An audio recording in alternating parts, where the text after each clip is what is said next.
Ladies and gentlemen, mugamba muti abali kusakata vibes mwebale kubanga muwochinga ne mumalayo mukola chakabenyo mwebale kusharinga mwebale kuba ng'ekintu mukiwa level yonna gyo sinzira okubanga olaba abali South Africa mwebale kubanga mugoberera abali UAE mukola kyamanyi nnyo bana Uganda yonna gyolabira sakata vibes oli wakabi nnyo kwagala nnyo bampita DJ Senior B okubanga ekintu ate kiwira ddala level this time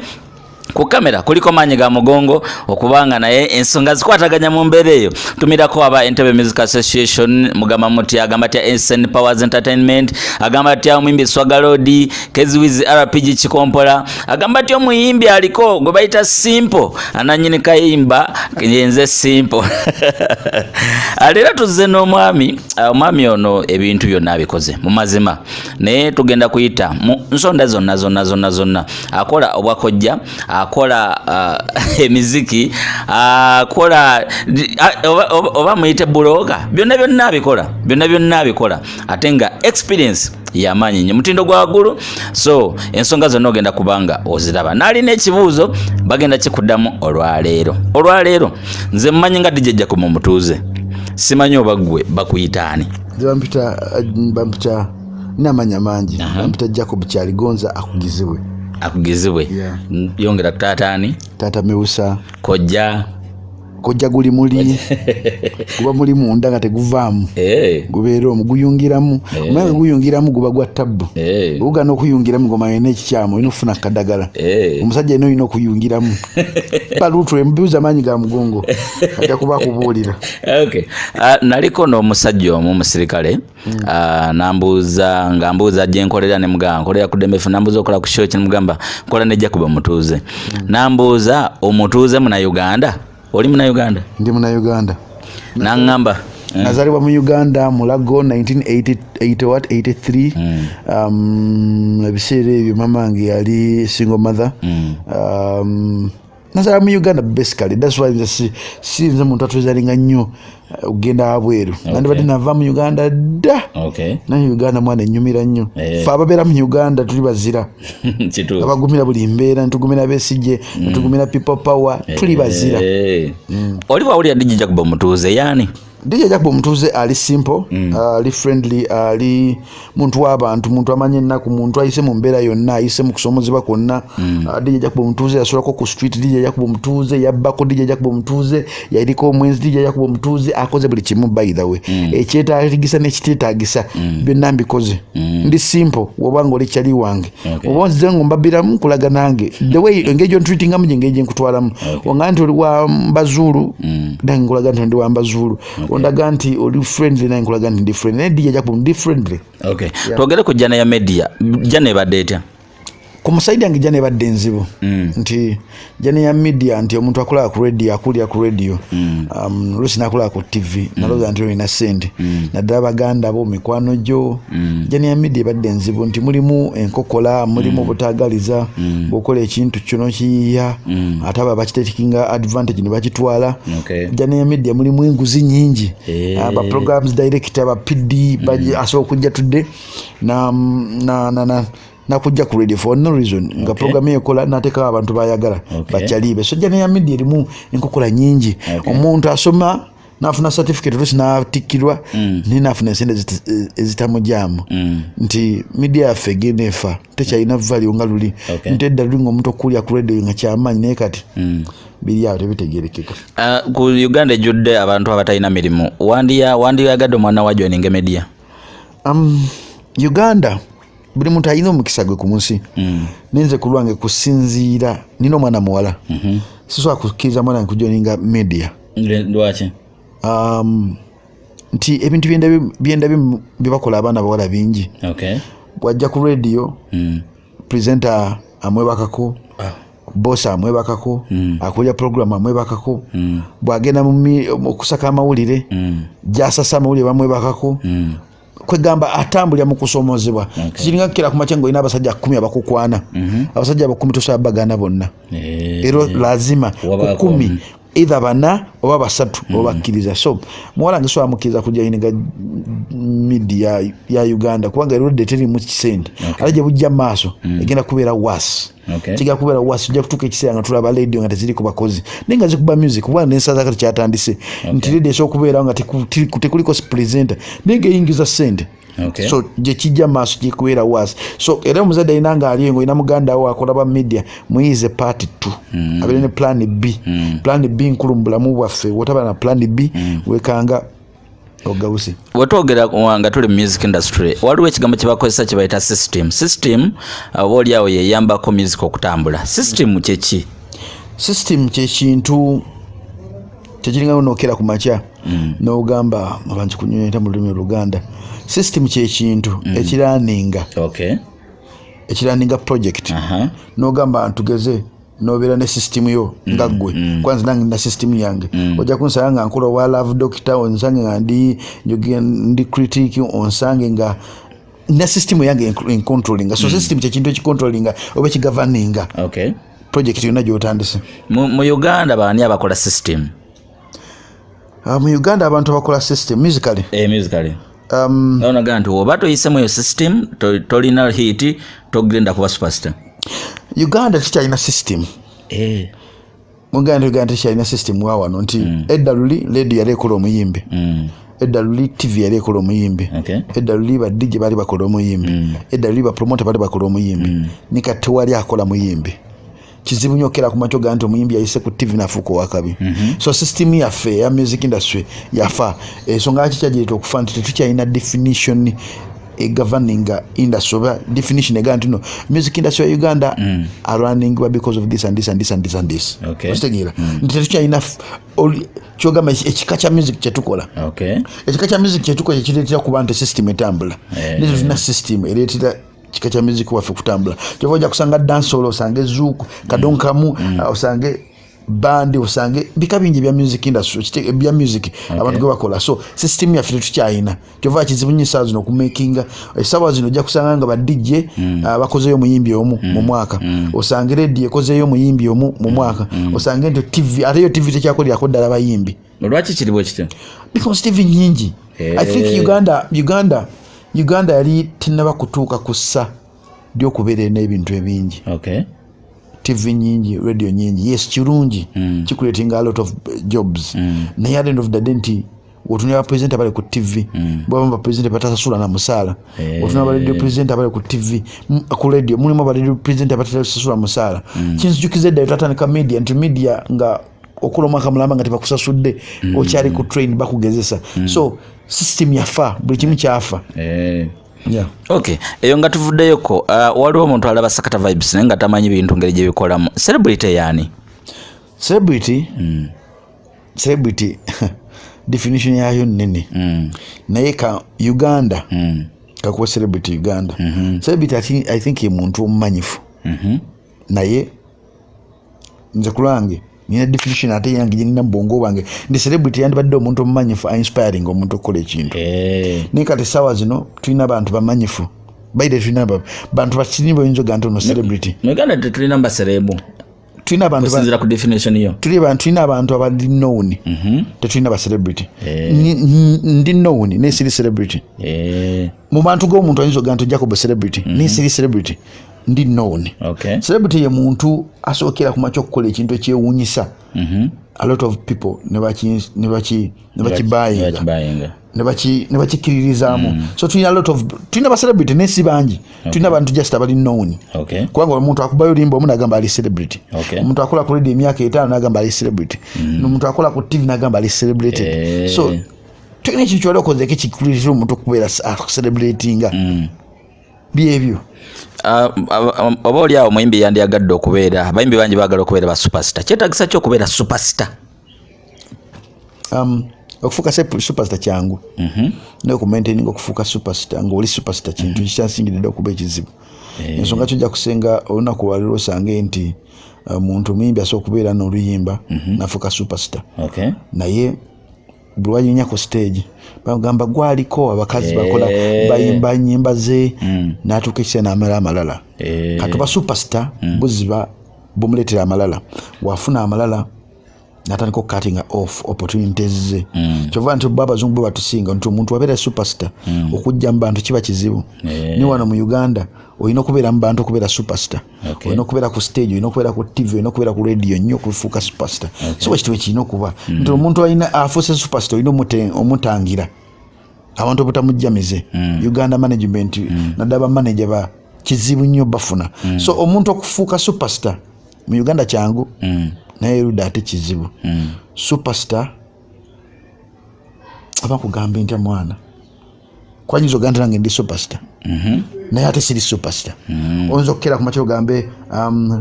fresh kid superstar naye nga ate si superstar okitegeera so superstar cyangwa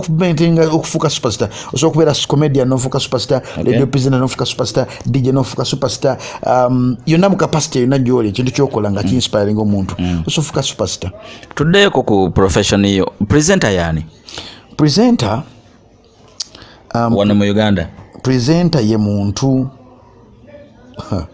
kigambo ky'ombuziza kinene by the way presenter ye muntu apresentinga eri abantu either nga bongerako vali mu matu gaabwe oba mu maaso gaabwe okitegeera tulina presenter bamika bibiri tulina oku TV n'oku radio kati presenter w'oku radio ku lwange ngeri gye mbaddemu ye muntu creatinga image mu bwongo bw'omuntu nga awulira buyizi eddoboozi lye nga tamulabangako n'agamba omuntu ono oba omukazi ono afaanana atya kyova nti no osanga presenter w'oku radio nga w'amaanyi okusinga ow'oku TV nti ow'oku TV bamulaba nnyo ne bamujjemize owa radio wakuba bukubi bifaananyi ate owaku TV ye muntu aleeterera inspiring omuntu either okwambala obulungi oba okweyisa obulungi bintu bingi kigambo kinene kirina definition nyingi mu ngeri ntegerayo omuntu gyategeeramu mu Uganda kyetagisa kyokufuna presenter noga nti oyo no qualified presenter kubanga n'ebitabo si biraga nti oli presenter mulungi ebitabo tebiraga nti oli presenter mulungi nti I think okubeera good presenter olina kiri buli muntu alina calling ye senior B olina calling yo DJ nina calling yange ne manye ga mugongo calling yo jimanyi ya mugongo nti buli muntu alina calling ye mu nsi mulimu ekintu oyogera ku ssomero n'osoma the problem gye tulina mu Uganda bakutwala ku ssomero n'osoma naye nga bakusomesa si calling yo ate abazungu akutunya omwana okimanyi nti omwana omuzungu waba azaaliddwa ebiseera ebisinga obungi bamutegekera kyagenda okukola wabanga taata yali footballer either amuinspiring okukola okubeera nga ye oba amuinspiring okukola ekintu ekirala. Uganda omuntu okera ku makino omuntu akusomera n'akusoma mazikomu wamaliramu agakatuna mugulu n'atuuka okukola ng'afuna emitwalo 2 omwezi n'akola mazikomu nga tamwagala mulimu mutima kyovola nja kusanga nga yo mulimu gwe kujja mu bayimbi ssente yo mulimu gwe kulyanguzi yo mulimu gwe because that si a calling ye buli muntu alina calling ye kyandibadde kiba kirungi nnyo okukera ku makyo ogamba nti no wetegeeza omwana wo omuganda omwana nga asobola kukola ki mutunuulire waba agakola fashion mutwale asome fashion ne ku myaka emito omuyigiriza okubeera nti naabeera mu bantu abaleetera okubeera inspired nze nagamba nti wenkera ku makyo okuzaala omwana omulenzi essaawa zino okumusomesa Makerere okumusomesa nasale primary secondary Makerere amusomesezza ennimi asinga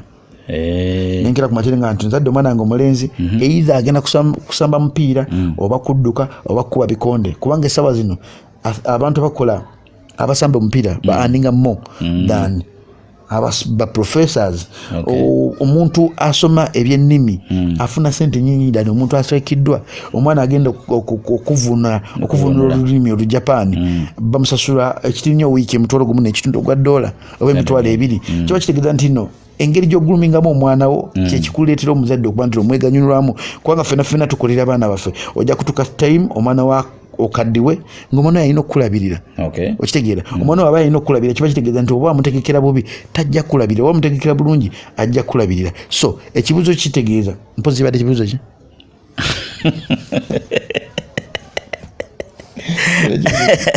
kyetagisa kyokufuna qualified presenter okufuna qualified presenter olina kusooka kutunya mwana we alina calling ayagala entertainment ayagala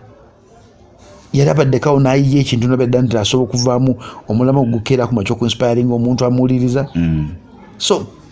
presenter mane ba calling ya maanyi nnyo. Okay olowooza buli presenter alina okubanga musomi wa mawulire oba omusomi wa mawulire mulala ba presenter banjawulo ne ba news reporter banjawulo ojja kwekera ku mancha nti esawa zino oba ogenda kubugamba nti njaga kwingira mu radio business oba TV business mubaamu abogera wolokoso nembamu abasomi b'amawulire nembamu ba reporters nembamu ba presenters nembamu ba DJ nembamu ba editors nembamu bantu bangi so kisinzira gwe wawe wewulira oyagala ku editinga oyagala kulagira oyagala a lot of things biyinza okubeera kumacho ku inspiring na I think esawa zino kubeera relevant mu industry olina kubeera ng'oli producer earning sente nyingi okusinga presenter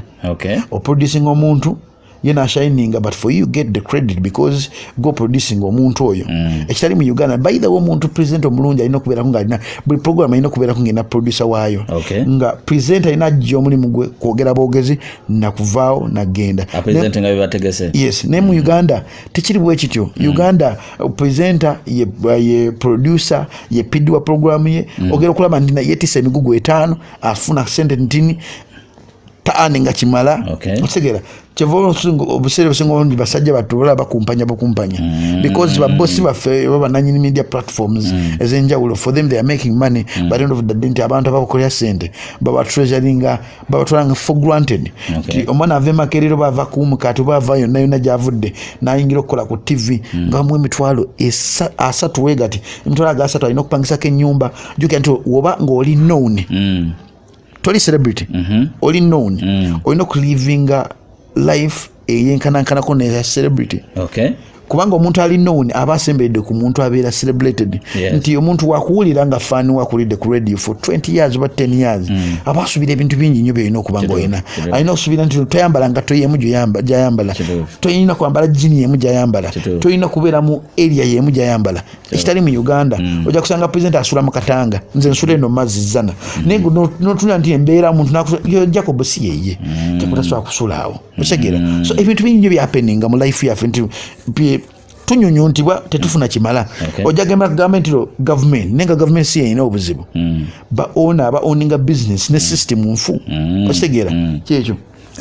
kyeki kuvuga kyeki kusikiriza okola she nnungi nogamba mpulira kati vibe y'amaanyi nze sinsikiriza okukola she nnungi a lot of challenges zenfunye mu life yange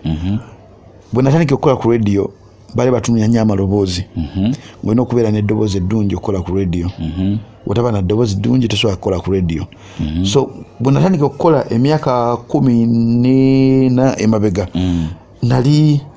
nali sina ddoboozi likola ku radio by then kyandeetera okuba nti no mpitibwa mu kusomozebwa okwenjawulo ebivumo nosanga mukozi muno nagamba nti tuli fit kola program gyokola so a lot of challenges so challenges nazifuulamu ekyokulwanyisa so that I can become successful nti waliwo omu presenter munnange bamita bina baby yangamba banzijeko program siri supposed kukola sina ddoboozi ya radio na challenge nga bina baby paka wenatuuka ekiseera nangamba man okikubye ekitegeera nti yo enemy we yenna fena buli muntu yena mu capacity yo ina enemy omuntu atakwagaliza omuntu atakwagaliza akuinspiringa okukola ennyo mu proving along nti you can do something or you can become somebody esazo nalo omuntu alaba ku Sakata vibes alaba video eno nga bakogeredde ebigambo bingi bakuvumye bagato ina kyosobola kukola oli failure bla bla bla fena babitugambye but what matters most bwetakkiriza ebigambo by'abantu okuweninga mu mutima gwo bireke bikuinspiring bikuleta okuba nti nokola to prove them wrong dano kuda nze sina kyensobola family yaffe bwetu tu singa nakera kumajire nga ndino ambina bebe angambe so akola radio kubanga sibi nasomerera by the way certificate nakajifuna recently nasomerera bintu birera nnyo ate bya radio ate nga bifuna sente nnyo kusinga ate okola ku radio okitegera naye nagamba nti that is not my calling nadina mu code room okufuna calling yena ngamba kwachi nina opportunity okukola ku radio wakizigikola so challenge nyingi nyeza mfulo kubanga improving jenko mogenda ku mic nzijukira ebigambo by'abantu nzo omulundi gwange nasooka okugulawo mic wenti kwogera ku radio kola yakuba esimu n'agamba ha gwe Faro n'omalako ekigambo ekyo nkyakinenesa zakati so bwe nzigulawo mic wenti nzijukira ekigambo ekyo kigamba gwe Faro onoomalako neŋŋamba ekigambo ekyo kino kiwininga okuba nga malako okitegeera ekigambo ekyo sijja kikkiriza kindeetera going down kingamba nti sijja kumalako I need to prove that kigambo nti no I'm the greatest ndi winner I can achieve anything as long as nkyasomuka I can do a lot of things nzokera kumakya nenfuuka president sokera kumakya nenfuuka omuntu w'enjawulo sikkiriza bigambo bya muntu byayogedde kunafeya kyovola nze moto yange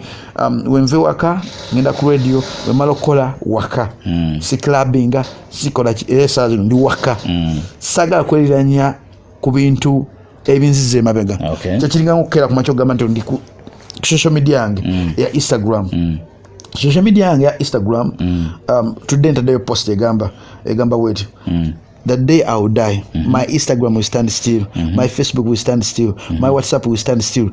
Everything I own in this world will be no use to me. And the people will stop calling on my phone. I will be no more on earth. Me and you will face that day soon or later. Rest in peace will be the only gift you will get from the people who follow you. Be nice to anyone because that rest in peace will be the only passport to heaven. Akagambo rest in peace Djjacob Omutuuze batandise okupostinga ebifaananyi byange ku Facebook nga bagamba rest in peace yajja okubeera passport yange okumpisaawo ku gate mu bulamu butagwawo because Sakata vibes mujja kufa manyi ga mugongo ajja kufa buli muntu ena even if olina a lot of people abakonfollowing ojja kufa naye engeri gy'oinspiringamu abantu gy'okwata ku mitima gy'abantu bajja kutuula abadde ku social media zaabwe bagambe bajje ekifaananyi kya senior B oba ekyange bagambe rest in peace rest in peace ezo zijjokera ku makyo okuyisaawo ku gate y'obulamu butagwawo so kiba kitegeeza nti tulivinga kuinspiringa bannaffe okitegeera wobanga oli mugagga ng'ofuna ssente inspiring omwavu yenyumize mu kiki alina okukola that's me weetegeka otya okola kyo naddala ng'eya Sande weetegeka ddi I think soka kumenyeka mutima oba nsooka kulaba novels oba novels zino kati bali mu novel gye mbadde nsoma bagiyita The Mating Game Why Men Want Sex and Women Need Love eno lwaki abasajja twagala sex ate abakazi baagala omukwano mu lulimi Oluganda nti novels zino zijjamba okulaba nti no neetegeka sikola plep yange aba either kulaba romantic movies oba kulaba sad story movies mbeera nnyo indo wembeera indo ndeetera okulowooza okwogera nzeka nti buli muntu olina okubeerako ne time gyolina okubeerako mid time gye bayita mid time ekuyamba okwezuula kiki olina okukola olina okuddako weeyogezeko weka bakuyita omulandu naye nga mukwogera wekka oba oyogera ne Katonda wo buli muntu alina malayika ye mukuuma emuwa ekituufu kyalina okukola mu time entuufu lwakubanga ffe abantu tukoma kulaba kungulu nolaba maanyi ga mugongo nogamba maanyi ga mugongo ono wakyazze wano naye maanyi ga mugongo ono akutte kamera eno osobola omuyigirako ebintu bingi nolwakubanga ffe tetulina liiso akwekkaanya maanyi ga mugongo ng'ogyeko mubiri gwe tetulina kisobola kuyigira ku bantu bannaffe nti ojja kusanga omuntu agoberera Beyonce let me just try to give an example Beyonce munansonyiwa naye walekinjeka bagamba Beyonce agoberera no one ku Instagram no one talina muntu amuinspiringa ya inspiring abamugoberera bali bali mu milioni 10,27 okiraba milioni 10,27 post ye atekako bifaananyi talina kyayogera kiba kitegeeza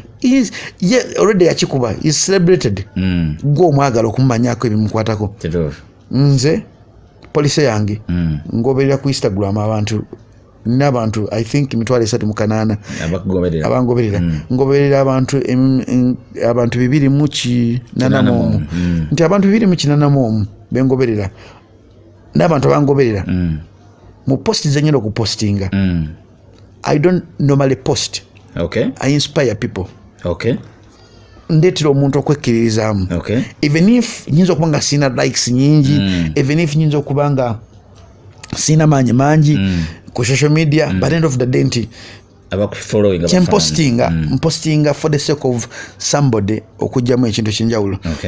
this week in postinze just because you have a well-paying job. Now you eat well, you are famous, or you ride in a latest car, you live in a nice house, doesn't mean they can't be taken away in a blink of an eye. Always be thankful and stay humble. Don't disrespect others because of nice things you have in life.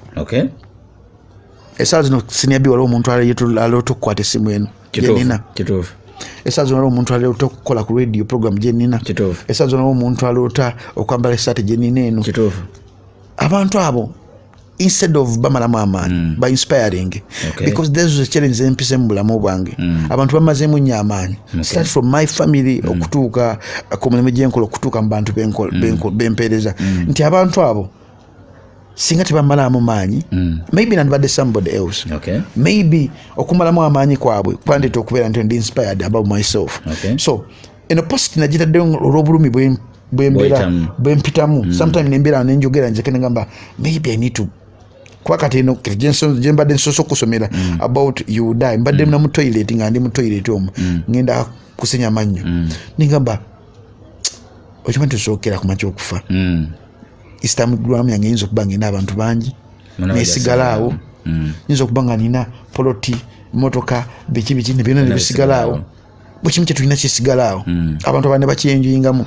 so waliwo omuntu alaba essaawa zino video nga yamanyi nti having money kyekikulu but to inspire another person ng'okozesa sente zo kintu kikulu nnyo okuyamba ogwo omwoyo ogutayina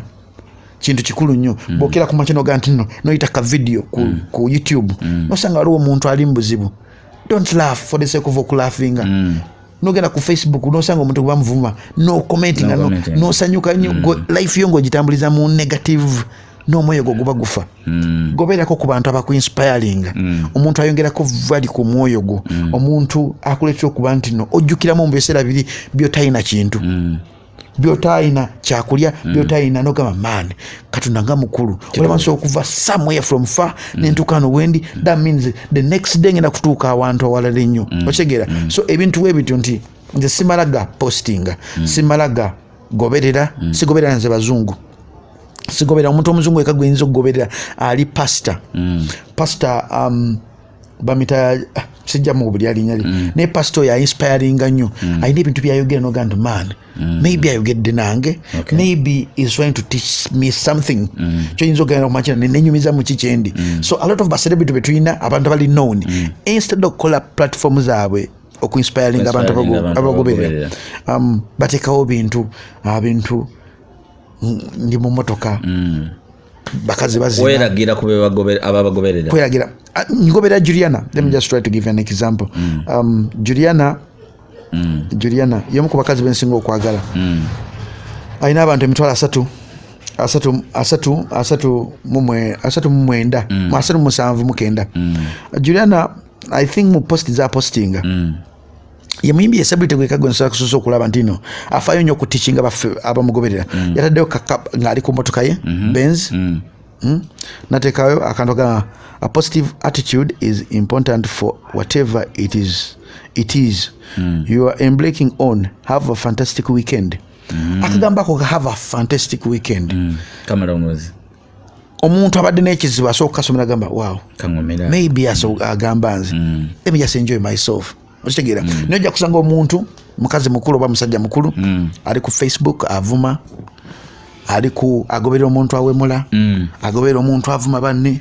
agoberera omuntu acriticizing banne, agoberera omuntu acriticizing government. Omuntu yagogoberera today avuma acriticizing awemula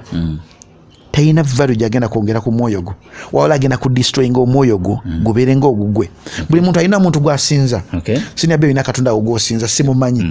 nze na katonda gwensinza naye tomumanyi. So wobokera ku makino gandi no ngoberedde omuntu avuma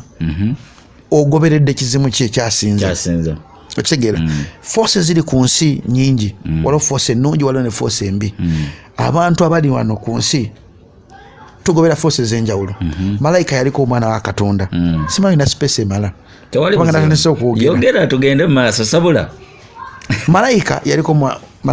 yaliko emu ku favorite wa Katonda. Nga malayika ayimba. Katonda agamba wow. omuntu oyo ayimba naye malayika gye yakoma okufuna malayika gye bayita sitaani gye yakoma okufuna etutumu mu kuyimba yakoma ng'amaani entebe eyo kyali mwana nsobola ogiryawo I can become God nedda ssebo bakyaliba nga abanzikirizaamu abampulira nti no mbayimbira ne mukakasa tujjeko kyali oyo kyali yamutonda yamumanyi endowooza nekyagenda okukola the next day yakano kyali sitole ki olw'okumwagala ennyo naga nti sijja kumutta najja ku nsi kuno na creating emizimu egy'enjawulo emizimu egy'okubba emizimu egy'okuvuma emizimu egy'okuyisama abantu maaso emizimu egy'enjawulo so wati njogedde kino nti gwali ku social media esawa zino ku Sakata Vibes ogoberera YouTube channel ya Sakata Vibes YouTube nyingi zogoberera naye mu YouTube zonna zogoberera YouTube ki ekuinspiring omwoyo gwokukola ennyo ogoberera YouTube y'omuntu avuma wemula kebe Facebook kebe Instagram oba ogoberera omuntu akuinspiringa okuva ku level gy'oliko ogenda ku level endala better careful ku bantu bogoberera ku sanji zino ebintu bayita social media bitandise okudestroyinga obwongo bw'abantu so but sure tujja kutuuka ekiseera mu Uganda nga omuntu asobola okuyingira awantu nakuba abantu amasasi n'atambula n'agenda ne balusi ne bamutwala eruzira tubirabye wano bomu zaagenda omuntu ajja n'ateeka bomu abantu ne bafa ye nga tafaayo nti ye atuukiriza kikyayagala okutuukiriza naye alese abantu nga 10 abadependigira ku muntu oyo bakaaba amaziga okitegeera so goberera omuntu akuinspiring omwoyo gwo obutafuuka mubi ddala okugoberera omuntu ye awemula buli kaseera abeera negative tabeerako positive abeera negative abantu abatabbu Okay, tukyali ku Sakata Vibes bambita DJ Senior B tuli wano DJ Djjacob Omutuuze kojja guli muli Tata Melissa Dr. Love owoku Sunday ku 90.1 Dembe FM byayogedde ndoza muli byo benabagamba nti njabaleteranga abantu ababa inspiring abantu ababayigiriza abantu ababajja mu bulamu bwoyimiridde muno ddako mu bulamu obuddako tuli ku Sakata Vibes njagala tuddeko music katono ba presenter be basalawo music ki ayina okuba hit luyimba ki olunakola ba presenter pa china manyi takoma kufuna ba presenter balina amanyi like 10 years back nti ba presenter banga boogera nabagamba nti oluyimba luno okufukulwa akabi nalifukulwa akabi esawa zino nti omuntu akuliza ku radio ayina ebintu bingi byokukola ayina Facebook ayina games ayina TV ayina ebintu bingi nnyo byayinza okuba nti akola katojja kukeera kumanja nti yayina 100% abantu nga bamuwuliriza ayina 30% abantu bamuwuliriza okitegeera ate sawa zino ba youth bangi okusinga generations leaders twalimu abantu bali bakunga bakulu so ogenda nosanga nti no presenter sawa zino takyalina maanyi batinya balina amaanyi era ojja kusanga nti no presenter alina amaanyi social media yino okubeera y'amaanyi kiba kitegeeza nti abantu bamukkirizamu bamugoberera webanga si y'amaanyi kiba kitegeeza nti si wa amaanyi so apresenter bakyasobola kusalawo kabe ba DJ kabe ba promoter kikinaga nti tukyalina system tojja kusanga presenter Senior B oli wa dancehall oba oli wa okuba mu club kyokoli presenter ojja kusanga ate nze music gwenyumira ate mulala nyumira nnyo music wa love okusinga so nojja kusanga nti system ya going up bayazaka techa oli agamba Okay, ngagwe presenter osasulwa abayimbi okuzanya music waabwe okusasulwa nyinza okuba nga nsasulwa by the muntu alina okusasulwa because ne mu America ngoyagala oluyimba luyitewo you have to pay because music business music business nokera kumanja nokola akalanga essimu eno luno luyimba Djjacob okulanga essimu eno Tekino Djjacob okufuna sales namagoba kiba kitegeeza nti ng'obonga oli muyimbi ng'ozze mu nsike yakuyimba manya ebintu bibiri you need to promote yourself you need to promote your brand you need to promote your songs to be relevant you need to do an extra thing olina okufuna presenter owuwo akubeerera ku mugongo ne bakuba misumali gitiya making sure nti no mu list ye muba mu film gundi ye mu playlist ye featuringamu every day kibata ina abayimbi be Uganda omuyimbi wa Uganda ajja kugamba nti no mulimu gwa presenter kuba music ye mulimu gwa kuba music ne si entitled kuba luyimbalo entitled kuba nyimba zenjagala oba nyimba zensubira nti no zijja mu kwa ya mu listener wange gwenjagala wesita kuba luyimbalo kiba kitegeeza nti no tomanja kitufu amfiro dukulukuba oba kulukuba Birali tulina no radio yogera 24/7 kuba music yabasiramu yogera 24/7 kiba kitegeeza nti no years to come tusokera ku macho ku radio nga zo zibulya bulize njiri oba nga zogera bogezi nga takubako music kwanza ebintu bikyuka so we aga kubera relevant senior B nga dinyalyo DJ senior B you need to do an extra thing okubera relevant ne Katonda Yesu we yajja ku nsi kuno bamuzalira mu kiralo kyente tiyetulako obutuuzi yakolanga ebintu n'avaayo n'akola ebintu ebyewunyisa okubeera nga ali known n'okutuukiriza ekigambo ki buli muntu alina calling ekye nagambye ku luli wotulya calling eno gamba nze nnyimba bajja zikuba it's your calling teri muntu yakutuma kuyimba gwe wetuma kiba kitegeeza nti oba tosobola kukola extra okubeera recognized mu nsi to hell ne balihana basasula badijja okuba ennyimba zaabwe ne bamba bani mu Africa Diamond Platinum basasula Nigeria abasajja ba Nigeria bamanyi music business ave Nigeria najja mu Uganda nafuna ba DJ 10 nabasula buli $10 10 buli mwezi nga azibasasula ne okuba music waabwe mu Uganda wano kyokka oli muna Uganda otudda n'olinda bulinzi bajja zikuba yes tujja zikuba tujja zikuba tufaayo sit back relax tujja zikuba nesi ffe twakuyita okuyimba buli muntu alina ebizibu byange sijja kuyitanga kuliisa wange if you don't pay me I won't Biden jitunze no manyi gamugumu if you don't I won't if you can't scratch my back don't think I will scratch your back to hell I'm not God by the way ne Katonda naye mwana omusajja gweta Jesus yali musajja muzibu nnyo Jesus ye muntu yalasobokera mu kyokumanya omuntu kyalowooza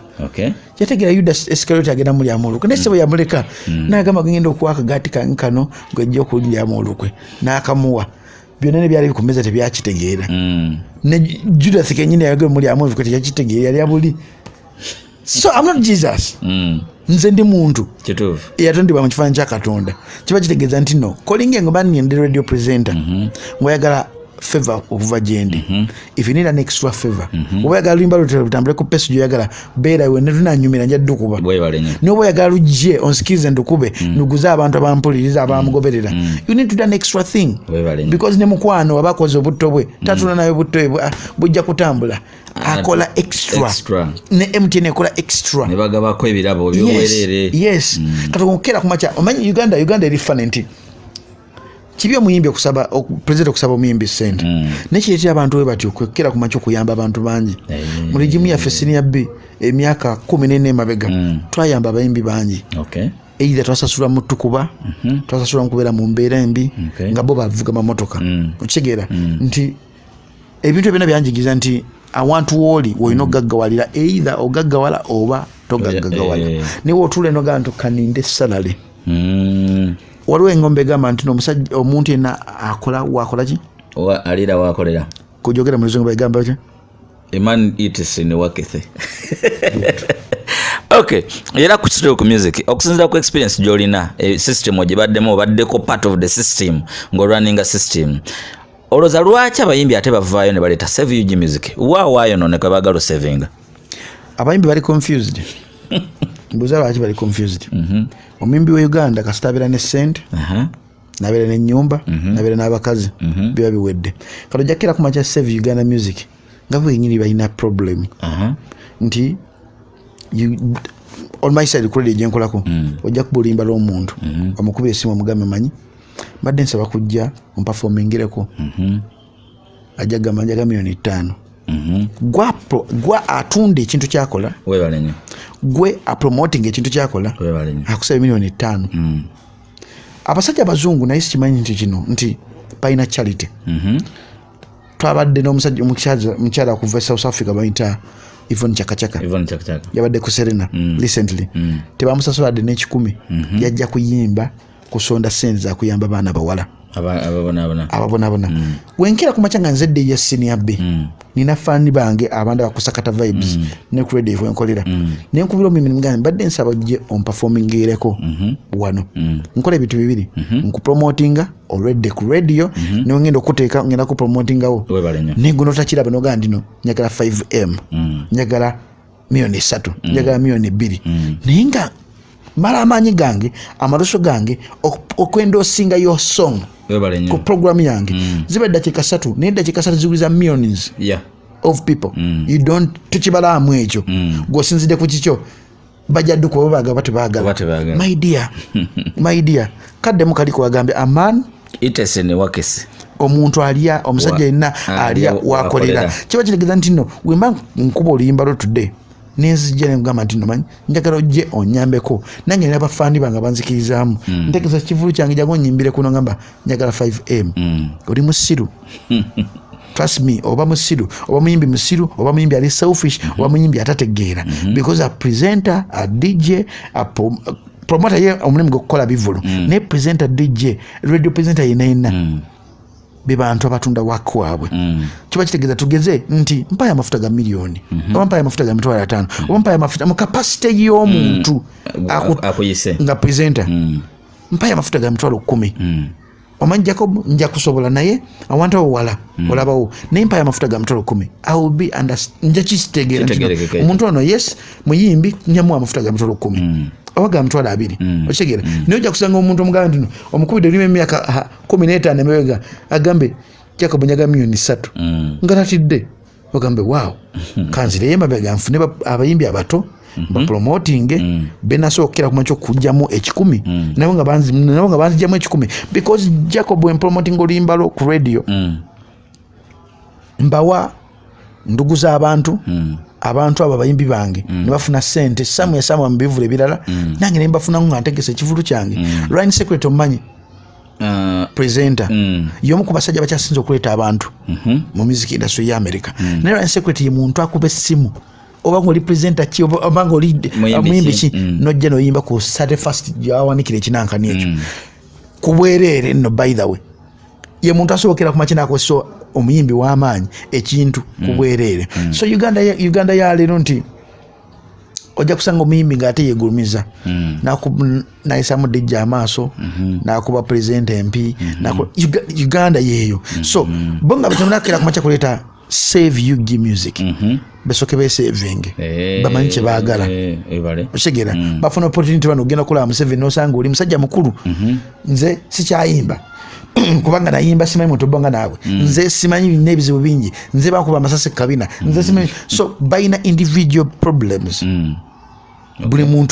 muntu muyimbi alina individual problems alina obusungu bwe esamu awo yes abantu bababeereddewo nebo tebababeereddewo okitegeera kati waki bagala ddukisa bazino babeerera nga bababeereddewo ebbanga ddene ojja kusanga nti abantu abagana save UG music ng'abantu ababadde mu industry ya Uganda for more than 20 years oba 10 years naye nga bintu bibakoze abantu byenjawulo bibaluma mu mitima ensonga kiba kyagala kuba nnyimba zaabwe okuba radio presenter MP gwani gwe anzala nga ne mama ntakyasobola kunkuba luyi nkufuna because njogedde ekintu omulimu gwange wakyo oyagala njogera ekyo kyoyagala okuwulira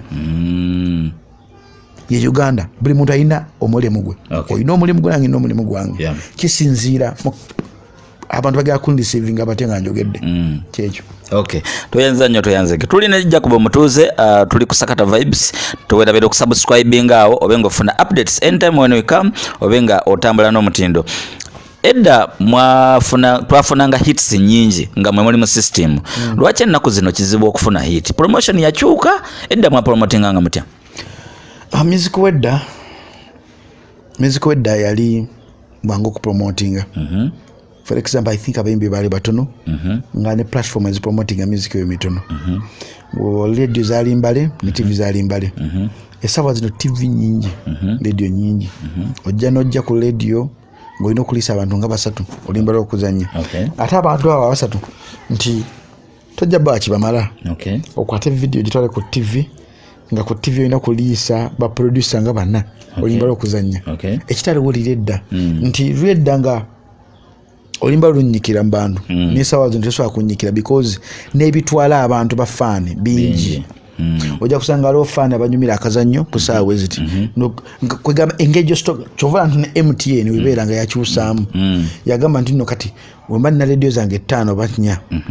nga nina radio z'Oluganda 4 radio z'Oluzungu 4 oba 3 kanange kwezo ngendeko up country nfune radio zange 2 oba 1 nange eyo obuzibu buli nti Uganda abayimbi be Uganda sawazo tebakyamanyi ngeri bayinza kupromotinga mu music waabwe. Baagala kubeera nga oluyimba balulaba buli wamu. Balulaba ku Bukedde, NTV, NBS, BBS, Baba TV zonna eziri mu Uganda balagalako. Ninga si kye kikulu. Ekikulu kiri nti kufuna awantu w'otagetinga onywezeewo omala okunywezaawo oluyimba lwala tujja kudisipulinga yokka. Kyekinaga nti no omuntu yenna nga muyimbi olina okubeerako either na DJ na presenter, both ku TV ne ku radio. Olina okubeerako ne blogger, olina okubeerako ne music distributor atambuza music okukoa wansi ku ground. Kati presenter yakera kumakya okuba nti afuna oluyimba lunaluguza abantu. Naye banga babiri bawomu mu Kampala ngo inayo omu, nogenda Masaka nofunayo omu, nogenda Mbale nofunayo omu, nobera presenter abo batano mu region ezenjawulo bakumala. Instead okuteeka oluyimba ku Bukedde zimanyi ku NBS zonanga ziri mu Kampala akedde ku makya noteeka emirongooti gy'abantu mu category benjawulo kisinga. Obadde okimanyi nti omusajja omuportolika akwera oluyimba n'akola oluyimba ne guhitinga baide bakyasinze okubeera abaportolika abo ba Spanish breaking record za YouTube. Akwata oluyimba n'aludda mu remix n'abantu abenjawulo. Uganda yes hit zonna zolabye mu Uganda tugeze genda ogule motoka twasembe kufuna hit ki twogera kugenda ogule motoka okimanyi ogenda ogule motoka Embale osobola muddamu mu lulimi lw'Embale n'omuyimbi w'Embale nafuuka hit eyo n'ogenda kubanga ogaziya emiwaatwa engeri promoting music wo. Uganda abayimbi baffe tebalina formula ngeri gye promoting music waabwe. Bomanyi ngenda ku TV gunne nkola interview kiwedde ngeri yo promoting music nesiwo oti promoting music olina ogenda ku ttaka olina ogenda ku medium olina ogenda buli wamu promoting music wo. Naye kisinziira mu capacity eyo nti ubanga oli upcoming tewetaga industry yenna gye promoting nyimba so kufunayo abantu bo babale abaso okuwulira na kwagala baagale nga baganda bo. Gwono yagala omuntu nga muganda wajja ku promoting nga muganda wo tajja kuyisa bubi. Abantu abo toba disappointing. Abantu abo ofuko wakabi ba maintaining bateke ku board yo be bakufuga. Tokkiriza fame kuwininga bwokiriza fame kuwininga enemies obera nabangi. Ojja kubeera lwakabire tugeze DJ sinabyo kubye hit yo nga oli baro ino promoting omuntu akubire simu wa Mbale nze bampita Yusufu nkola ku radio Mbale kusaba jjo tuyimbire ko wano njaga milioni 5 oli musiru radio kuyita Embale ogenda okuyimba ekuwa platform ebadde kuba music wo engeri gyo gisamu engeri gyo funa omukwano ku radio engeri gyo ku promoting ekyanafuya ba Eagles CBS jijjako singa CBS tebagijjako ebbanga libagijjako singa ba Eagles ekyali yamanyi sawa zino ne bagijjako nga tebayina wazanyira ate nga ne ba presenter ba tebabamanyi tebabategeera wali bali basimba makanda okitegeera bayina akantu kabe ka CBS ako nga kamanyi kwa CBS yomukuledi I think yokubiri Kubyeeyo oba yakusade Kubyeeyo nga CBS eyonge kwata oluyimba lwa Misa kineru sosowaza weruti bonanga ba presenter baliko basosowaza abimbi kibetaaga niba Misa kibachi losing sawa zino ndi Misa kitachajukira nti format yakozesa ngedda nti yali yakabi okufuna radio yemno gandi radio yange olimba ndureta ku radio eno radio eno okumakinga radio ekola ekivule gigendo giyimbire n'otambula butamuzi n'ogenda radio juguzize banja okupromoting enyimba zo tekiri mu Uganda mu Uganda ojja kusanga presenter nga ojja kusanga omuyimbi nga wakubayo hit atandika milioni 2 milioni 3 tulina ate ba manager abasiru abatalina PR mukama kaabwe nga bo basiru manager busiru nakira ku macha presenter nakola ekivulu nakubira omuyimbi najja nagawacho atembe omuyimbi wange twaga milioni 5 nubuuza kati omusajja ono eyita manager musiru omugezi olaba Coca-Cola eza eri abantu omuyimbi wa Uganda kyera zizamba abantu amala kugwa era nakola charity oba nagaba emmere okigera wabanga ali ku platform y'amaanyi tebakirowooza buli muntu alina kintu kijja kyambuka kiba ku time wekikka Yesu yazaalibwa yakomererwa n'afa buli muntu alina challenge mu life ye otuuka kisa n'obaako wakabi noma novaako ebintu Katonda kasita kuwa ekintu kibayita fame kugirako ebyetaago bingi fame eyo ebamu n'ekizimu ekizimu ekyo wekikwambika n'okigamba nti yes I'm famous abantu woyita bagamba buli woyita lulimba nga lukubwa yes lukubwa biki byokolera mu fame yo nsigo ki gyosiga mu fame yo engeri gy'osigamu ensigo ge makungulago ng'ogenda kugwa oba ge makungulago agakuleeta okubeera ng'oli waggulu entovaayo toyanza nnyo nena space weeri obadde ki edda twalina nga audience ya mulundi gumu oba kale zaalinga 2 naye nga bacorporate twalina batini nnyo naddala muli gimu gimwagiramu ng'omuntu wa wansi mungi nnyo buli wamu kale nga n'abali waggulu beetwala nga abantu ba wansi mu kwagala music wa Uganda. Essaawa eno tulina bayouth abakozinga trend baonoonye ku nkulakulana ya music industry ya Uganda oba kiyamba kyekiri kiri global. Bayouth bali global mu America bayouth basingamu obungi kyovula baserindiyoni abakuba nga oluyimba tugenda dufune nga ayise emyaka 3 oba 5 nti baserindiyoni bayimba ne Sakata bakyayimba ba Britney Spears bakyayimba naye saawa zino kiba kizibu kubanga baali bastakingira mu age bracket kiri kyebakolanga edda kati ate saawa zino bayouth bakyuka bayouth kati bebalulinga buli kimu kyovala abayouth bakoze apps ez'enjawulo kyovala bayouth bebafuuse bamiliyoniya okitegeera kiba kitegeeza nti bayouth ba mugaso ate batabbu because for them they don't stack ku muntu ate bwakibaagala ajja n'ekiriko bagenda nayo. Let me just try to give you an example in Uganda. Tubadde ne Fake Fameka. Fake Fameka show ya mulema n'agenda kati baagala John Black. I think ne John Black naye ajja agenda bwe babayo omuntu ajje omulala nti ba youth tebalina kiri edda ffe kyetwalina edda ng'osanga fan ng'akwagala for the sake of chokola nga fan asobola okuleeta n'enkoko ng'omukwano gwa ddala naye kati omukwano gwa kakasi gwakubukabuka kyova nava mukola wolokoso nti wolokoso so akutegeera muntu akwagala bagamba kyali gwe wakikubye esibye mbi wakikubye naye wokola programs endala nga gye nkola ku Sunday ofuna omuntu akwagala ebyaddala asobola okujja mu kivulu kye ebyaddala asobola okukira ku manyira ganto Djjacob wange ebyaddala Djjacob ayogedde ekintu kyange mu byaddala n'ebiro ebyawolokoso okyali mwana akikuba kati wajjawo omuntu omulala ng'agendawo kitegeera so bayouth ba mugaso beba owning essaawa zino kiba kitegeeza nti nno gw'omuyimbi oba radio presenter baide kino kigenda ne ba radio presenter kebe TV presenter olina okukola nga opresentinga abayouth kye baagala n'abakadde kye baagala olina okukola ng'oliwandiika oluyimba kebe songwriter ng'owandiika oluyimba lwa youth kye baagala zonna kubanga audience zonna za mugaso. Yep. Nga ba presenters mulina ekibiina ekibatwala gyekiri nensi kyamaanyi kubanga bapresenta ba Uganda buli presenta amanyi w'amaanyi ebyaddala ani abakolera simanyi nakumanya naye mu kibiina mwendi nesimanya tukulira kubanga tebalonda nakulonda naye manyi kyabannamawulire ekiri organized naye bapresenta tulina WhatsApp group naye tulina atukulira ekintu ekyo kiraba nti kya mugaso naye nga omanyi nti n'emitwe mingi oba amamesa amangi kyekibwe buzibu bwokka bwe tulina twandibadde tukikola nga kiba successful ne tuyamba bapresenta bannaffe naye ekikulu kiri nti tuli mamese mangi ate buli mumese ng'omanyi wolinnya ku TV oba ng'okutta akazindalo omanyi gwe akabi naye akazindalo kwe bakakugjakoyo bati nabaga nti okyali presenta otegeera amaanyigo nti oli somebody because of that job omulimu gukasita gukuvaako kebe ng'oli muyimbi kasita akazindalo kakuvaako wekati femu yo neggwako ojja okutegeera Straka Baby akyaliyo Straka Baby emu ku bapresenta abaasookera ddala okukolera records mu industry ya Uganda ne Straka Baby saa zino somubuuza n'omuntu gyali nga tayagala kumanya because takyawuliriza kikyayagala yavaako tayimu ye baagimu Katonda yagimuwa neegenda kati naffe tulina tayimu yaffe tuganya ogikozesa Katonda ajja gitujjako nze mmanyi nti today you are somebody the next day okaso commutingibwa nga tolina kyoli nanigedde ku makya nga na program esinga okuwulizibwa ne batuuka ekira ne baginzijjako so ebintu byanjigiriza ebintu bingi nti today you can become a millionaire the next day nobeera nga oli mwavu era nawalaba Sakata vibes essaawa zino nti olwaliro oyinza okuba nga olina amajja olunaku oluddako ne gaba nga gakugwawo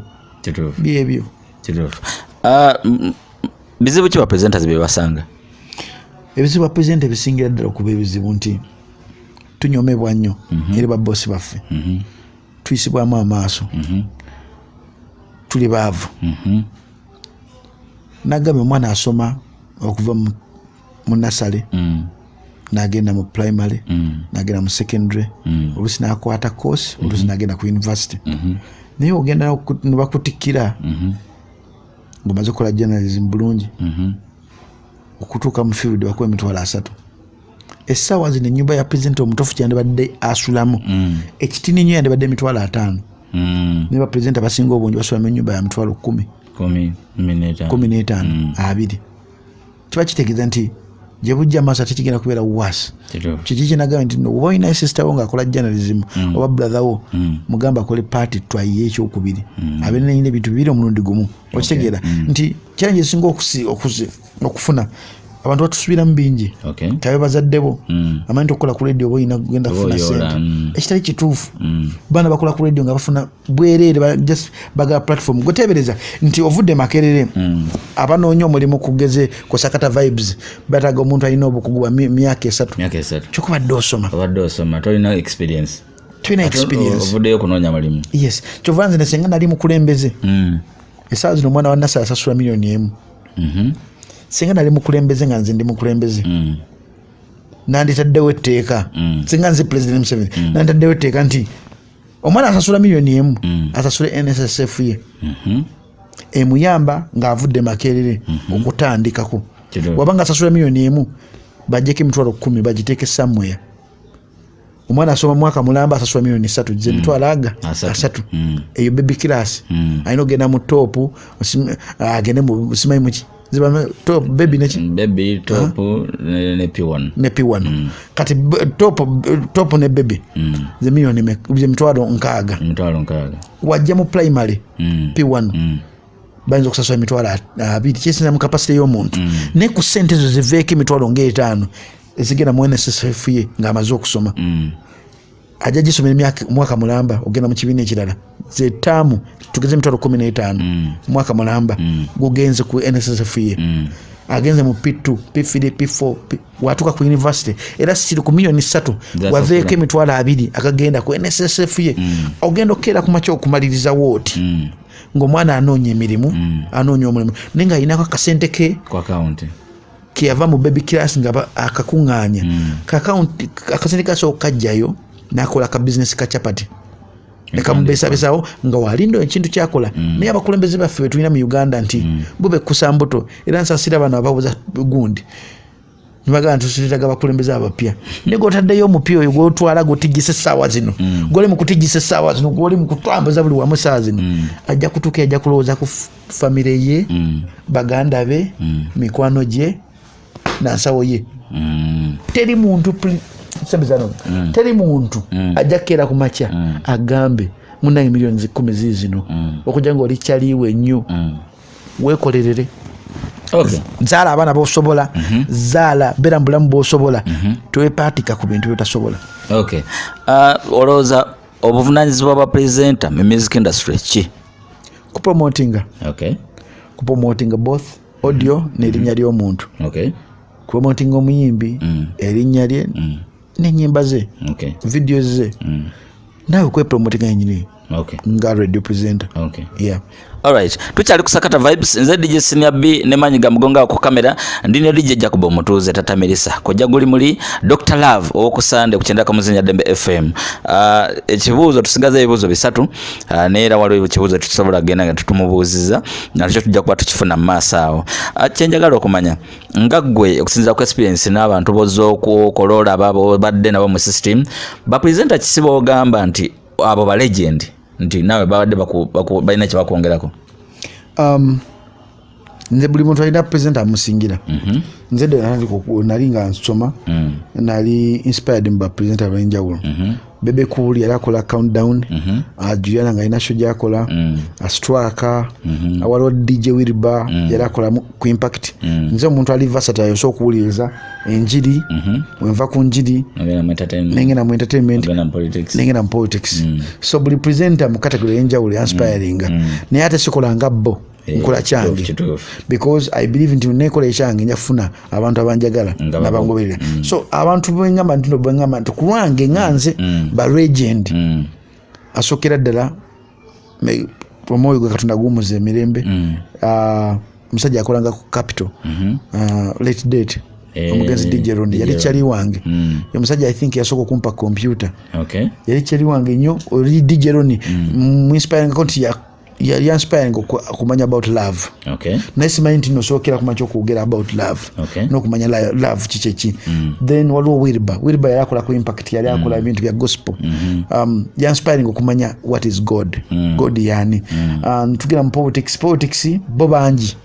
bobanji binjo gamba ndino ate mu music waliwo makamazibu waliwo bebe cool waliwo ba Juliana bantu banji binjo gandi no ne kulwange omuntu gwenzoga antu legend ye muntu inspiring okukola ekintu ekyenjawulo era benjogedde I think be legend bange mu entertainment mu radio ate ne ku TV naye ate benjagala ku TV nina ko struck nina ko kachali kali kakola jama agenda waliyo Bina Baby waliyo Esezo Moto waliyo makamazibu waliyo musajja yakolanga ku WBS tuwaye Drake Sekeba waliyo Douglas Rwanga bakola Douglas Rwanga na musoka naye Jaspingas ayine ekintu kyakola ekirala ekyawufu waliwo bantu bangi binjoga nti no kale kandekemu ne kyaliwo goyagala bamintani oyo yakola jama agenda goyagala ni Kazola ne Kazola talina kintu kya inspiring yale nomo ne Juliana yakola ko kujama agenda ne Kazola nenga Juliana aleta info omuyimbi nga polimba lo mundu agamba oyo muyimbi ataka kuimba wati no ali nasende wezi ngabe inspired ngamba mukazi ngaina info no ochegera ne mba president abajja gundi ekiri nomo you have to do an extra thing omuchaganda nga chali yakoze ekintu chali yine ekintu kyakoze chali oyo mwana ayogedde ekintu kyembade sisubiro chegera so nze kulwange batini benzo gandi na man oyo chali wakabi nibo buli mutenda wakabi mu capacity ye babe mukibi ye muntu ali versatile onona ajja kutuukawo ojja musanga ku TV nga wakabi musanga mu film ku stage wakabi mu production wakabi abe mukiri greatest waliyo abasajja nga ba marob banji sijja kulimba banji sawa eno kuguna mulembe oguliko ani gwolabanga most influential presenter nti agobereddwa banji sawa eno asikiriza banji ku radio ne ku TV ku TV I think balinganga batano ku TV nzo kujja Douglas nenzijayo Flavia wabukedde nenzijayo ku TV ku TV MC Katsi nenzijayo Florence Nampija nenzijayo banji ku radio abasinzo I think radio waliyo Habike mulungi waliyo olugayo amitakola ku super omusiramu Abuchaze is good waliyo mulijimwenero waliyo no mukazi kali kakola bulungi nyo ku super kalecho namwanje kali kalungi waliyo Prosper Swali jimwe waliyo kachalika yamba kaita musawo tinta kali promising kakola ebintu bingi nnyo waliyo yani awo mulalawo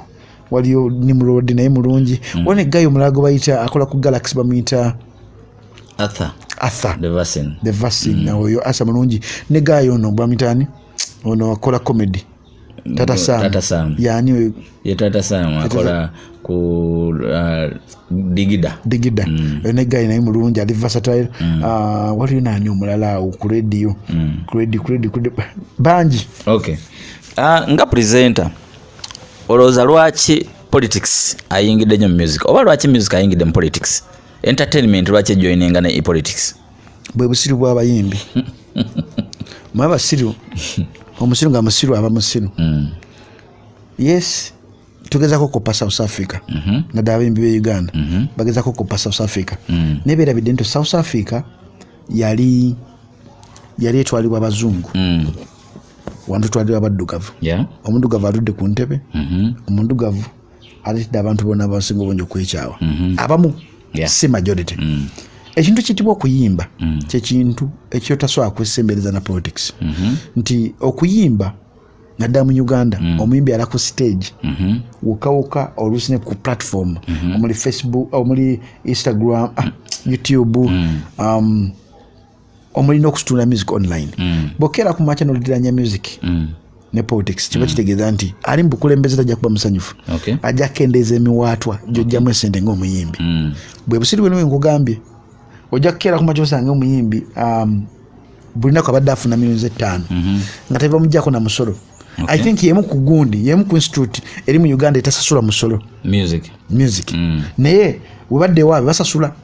bagula sukali aliko omusolo airtime aliko omusolo yakaliko omusolo buli kimu ayikomo naye nze nsasula omusolo buli wamu ku mulimu gye nkola nsasula omusolo ku radio nsasula omusolo ewaka nsasula omusolo naye omuyimbi ku mulimu gwe tasasula musolo kituufu ku stage wa performing tasasula musolo ewaka wasasulira omusolo ebintu ebi private basasula omusolo kiba kitegeeza nti government ejakira ku mache government na buli muyimbi alina okusasula omusolo kisoboka buli muyimbi alina okuba na qualifications enketagisa weziti kisoboka because omuntu ali mu powers yayagaa nti ogaggawala oba yavuwala bwokira ku mache n'okugamba nti no business yo ogitaddemu politics egera kufuuka ddate efukire ddala ddate yes fena twagala Bobi Wine naye Bobi Wine I think yakyamiza abayimbi bangi okwenyigira mu kintu kiyitibwa politics nti ekintu ekyo kirungi osobola okukozesa music ogenda mu politics naye ate otuuka mu politics va mu music politics ne music okitegeera naye sawa zino obwongo obutono bw'abayimbi abasinga obungi bamanyi nti basobola okukozesa ennyimba okujjako gavumenti ey'omuddugavu munnaabwe si yamugwira yamuddugavu munnaabwe abatutte oba abatwala yes ajja kera ku macha gani tujja kuddamu kufuluma ntebe kubanga ino lukusa olugamba nti noyo tumunoonyerezaako teri embassy asobola kuwa visa kituufu asobola ku macha gani todda kuddamu kulinnya ku stage yonna ne kiba Bobi Wine mumulabye takkizibwa kuyimba wantu wonna order from above asobola ku macha gani oluyimba lwo temuddamu dduzannya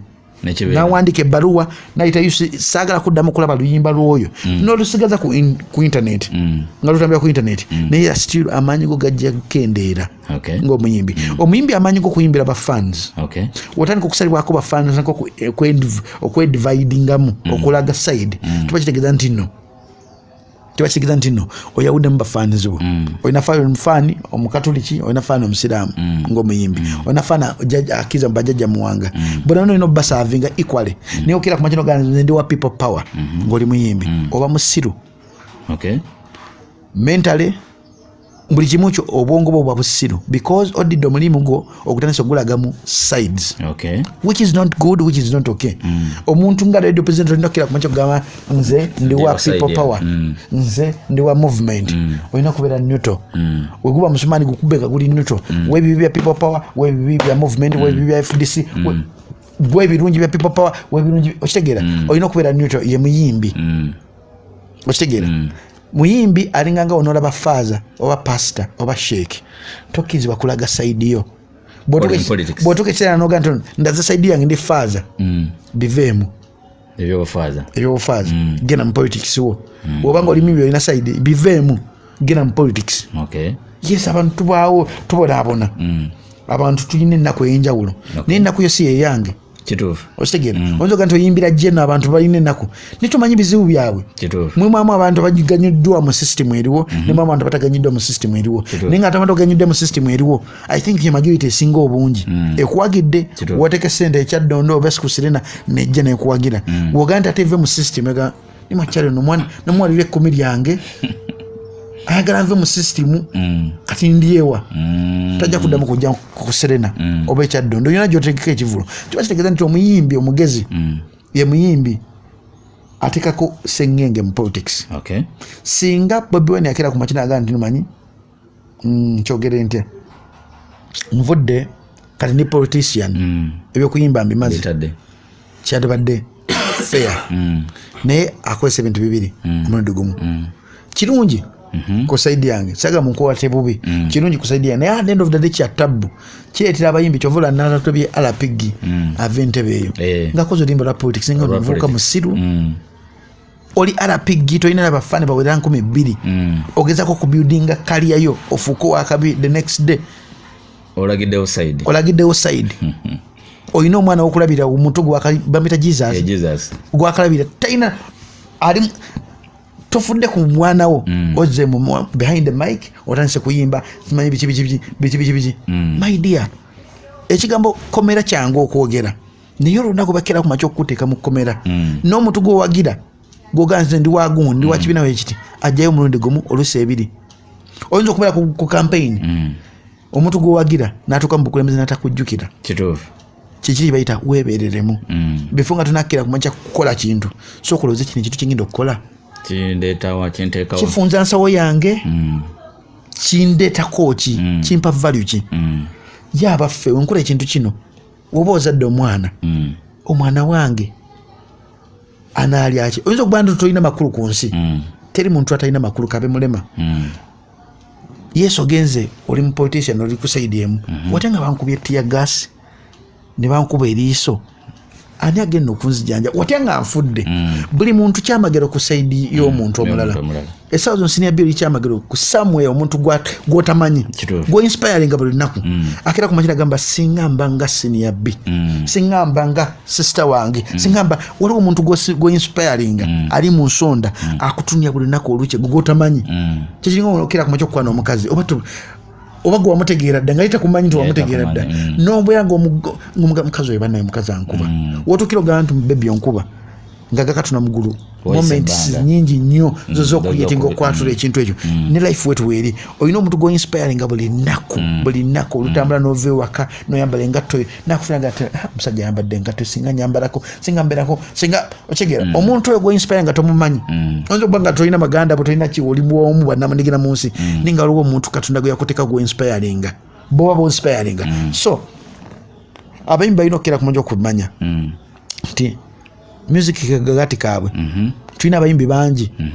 niyo bakera ku makina bakujjako stage niyo bakera ku makina bakujjako TV ne radio obuyimba bwe tebukugasa yesu jaga nti no nga nkola ekintu ekirala omuntu ngo wali abaddeko omuyimbi nolya ku ssente z'okuyimba teri ssente ziwooma nga zakuyimba kituufu omuyimbi asookera ku makya okuva ku mande paka mande ng'ayimba buyimbi ng'anoga bunoze ssente kajibe milioni emu kazibe mitwalo 5 mu capacity yona gyali gwe mulimu gutamenya gokola nga osanyi gulinga nga akusamba mupiira tegulinga gwa bikonde omala kulumizibwa okitegeera nti okuyimba okwata omuzindalo nobanga oyimba ekintu kyowandiika abantu kyebanyumira nawe ngaokinyumira because wakiwandiika nga kiva ku ntobo y'omutima gwo oluusi bakikuwandiika nokifallinga in love ekintu kye bakikuggyako toddamu kubeera nomo kyekinga okukera ku makibaga nti nobakugobye ku radio toddamu kubeera nomo samu obwongo bwe obeera tochade tosobola kitegeera because Uganda tetukiyina tetulina omuntu akera ku makina agenda okugobye ninga tosobola kugamba nti omuntu nemugoba agenda kukola ki tekiringa mu America basobola okugamba omuntu netumugoba agenda kuzzaako ki okitegeera waliwo omusajja omu bamugoba nagala okwesuula okuva ku kalina kubanga alaba emyaka giweddeyo terina kyakukola okitegeera Uganda wano yokisanga nti abantu bakola ebintu for the sake of bikola bukozi ninga tebalina lwaki babikola okitegeera nze sina saidi jengwa sagala gundi nesagala ate muntu nyalimba nti yajja kumpa bingi nnyo ebisinga okuona ebiriwo okitegeera tuli milioni zisuka mwana esawa zino tuzefuna tujja tuwa kyekimu esawa zino bali mu kutisaiza abantu kazi bafa mu nsi z'ebuwarabu bali mu kutisaiza nga gavumenti si yabafunisa embuto abagenzeeyo okukola eyo basajja ffe tubafunisa embuto okitegeera instead of gavumenti n'omusajja gwolabirira omwana wo gavumenti tekoze birungi bimala bakazi bannyinaffe bali mu kufa. Are you stupid? Kosamuko ku bwongo bwo olumina byabufuzi gamba abavubuka togenda mu kwegenjiga sex nga tunakutuuka omukazi ojja mufunisa olubuto abonebone agenda kolebwa maid afiireyo ffe tuvaako obuzibu bwaffe. Kyembuuza omuntu alabaka video kano before nga tunagamba nti gavumenti mbigwe kikyo yongera ku gavumenti kirungi nnyo kalulu oba omusolo gw'osasula ddadde osokola ebintu ebyo ebijja okimanyi nti Uganda wano ojja kusanga nti ojja kusangawo omuntu nga avuga boda munansonyi okwogera avuga boda naye ng'omusanga ku kolansi adidde standard mujjuka olula ku kolansi eyaka omuliro kyokka kolansi gwaliwo sente zaffe zezimukola agenda kujjamu ekyatiko olwatika sente zaffe zezigira okuddamu kwegaba nosanga omuntu ng'akola ekintu tasuse kibala nosanga omusawo ng'ali mu kubba ddagala nga n'omwana bajja mutwala mu ddwaliro eryo nosanga omusomesa ali mukwana basubayizi be oshegera Uganda bifunga tunagana twagala bakulembeze bapya gwe kicho yongera mu government gyogamba empya gyagala empya ku mulimu gwokola kicho yagala kicho yongerako ku government oshegera wogamba nti government tekolidde bakazi mirimu abaana bo babalabirira omukazi gwafunisa olubuto omulabirira gwaki bagende ebweru okola bwa maid because abasajja twagaana okutuukiza obuvunanyizibwa bwaffe tuzoke twebereremu labirira omwana wo kagube mutwalo gusa okuteekawo enkyukakyuka mu bulamu bw'omwana wo naye toyagala bikola oyagala nti gavumenti mbi tiyakuleetinga mirimu abantu balina mirimu nakati nkoyina tosodde bekukoleramu nkyukakyuka kati oyagala gavumenti ekuyamba etya yes gavumenti mbi samuawo naye gavumenti eringanga nayo institute yenjawulo erimu abalungi n'ababi okitegeera erimu abantu abanyunyunta n'abatanyunyunta abalumirwa abantu n'abatalumirwa abantu kyekimu nekikunsi nti mulimu ogwosanga wakubodaboda nga jagitambulirako bulungi ku kolansa parking epoda osange oli addira stadi agenda n'amagulu ng'agawanise noyebuuza singa agwa mu kanya ne bamutwala emulago ngali mu magulu ate agawanise nga teri ddagala agenda kukola atya twebereremu okuvuga nti gundi w'amaanyi gundi atulumirirwa gwe weerumirirwa gwe agamba nti nno oba blogger ayogera ebituufu ye kiki kyeri akozeko ekiraga nti nno alumirirwa Uganda wakyalaga bibi byerere wakyalagako birungi Uganda eri mu bibi byerere erimu ebirungi genda ke Rwanda olaba nti wali freedom eringere Rwanda ovuma president omusinikireko amanyi ogende ku Facebook y'omuvume ndi president kikofiira biki ekyo myaka 6 nga tonakuwoza mukomera Rwanda toswakira kumanya president kuwogera ku president gwani amwogerako if somebody is anointed to do something the only person asobola mujjako kimujjako bamuyita God yakimuwa teri muntu ava eri n'afuuka somebody for a reason there's a reason waki oli somebody era omuntu alina akujjako power bamuyita Katonda time wetuuse nti Katonda agenda kujjako teetagadda kikabiri let me try to give an example Gaddafi Gaddafi ensi ye nga bakugula buguzi bakyofunisa abakazi embuto ewaabwe Gaddafi ensi yaabwe tejulwa Gaddafi ng'aleeta balina buli kimu naye time yatuuka just a simple thing nejjako Gaddafi n'afa okitegeera mubaamu ebintu ebimu nga tosembeza okufa kwa bannaffe mangu okunago guba musango okuleetera omuntu okufa nga tanatime ya Katonda guba musango eri gwe lwakati tulaba kungulu naye tulowooza nnyo kyekinaga nti singa tusobokera kumanya tufuna nka mid time nomanya ensi kyeki noyogeramu weka noyogeramu ne Katonda nodda mu kisenge kyo nodda ng'oli bwere nogamba noweetunula nogamba nti I'm growing bijoko mukula emikisa gikendeera naye mu mikisa gyange tenyina kukendera ngenda kukolawo ki ngenda kudda kwasama bwasame kuvuma abantu oba nina ku-inspiring abantu balala okimanyi nga inspiring omuntu omulala asobola okuyamba samuawo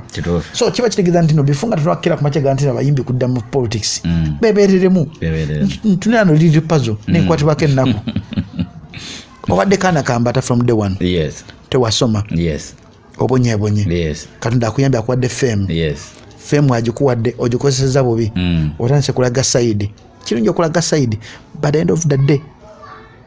side ejolaga ekukosa financially ne future okitegeera oyo simanyi alapigi nanyiza nnyo okulaba alapigi akoze limba lwagunde nika alapigi musiru enja gonsalira akantu kano kampeza alapigi olikyali wange badde sikuvumanga naye kati kankuvume sitera kuvuma nnyo by the way naye kankuvume alapigi oli musiru ensonga ki ekumuvumisiza tumanyi kikyo oyagala tumanyi ennaku yo yes nange Djjacob nina ebintu byenjagala sagala bukulembeze buliko naye ate sinze Katonda yateeka obukulembeze obwo ate sijjakira kumakya kulaga saidi yange nti sibwagala nina okukozesa amagezi okujjako obukulembeze obwo okulinda obukulembeze bwange bwenjagala olina okubeera omukakkamu ng'oyagala obukulembeze bw'oyagala obulamu bukusibere ngo ino obulamu ngoli mu health life okutuuka ku president gweyagala naye onoogera ku macho gawe nti gundi mbukidde gundi wabuukidde ekinya kyange kyengenda okugwamu si kyekikyo engeri gye bansibamu si engeri gye bajja okusibamu kituufu Djjacob anyinza okuba nga nina erinnya oyinza okuba nga tebalina erinnya nga nina abantu bajja okunyamba kunzira mu komera nga gwe bajja kutula kikakyo kyonna kyonna senga okojjawo basonde sente zijja okujjayo lwaki oteeka abantu ku bunkenke weebereremu nga tonakira kumakya kutwasamira nti gavumenti embi gwe biki byokulira gavumenti webalenya.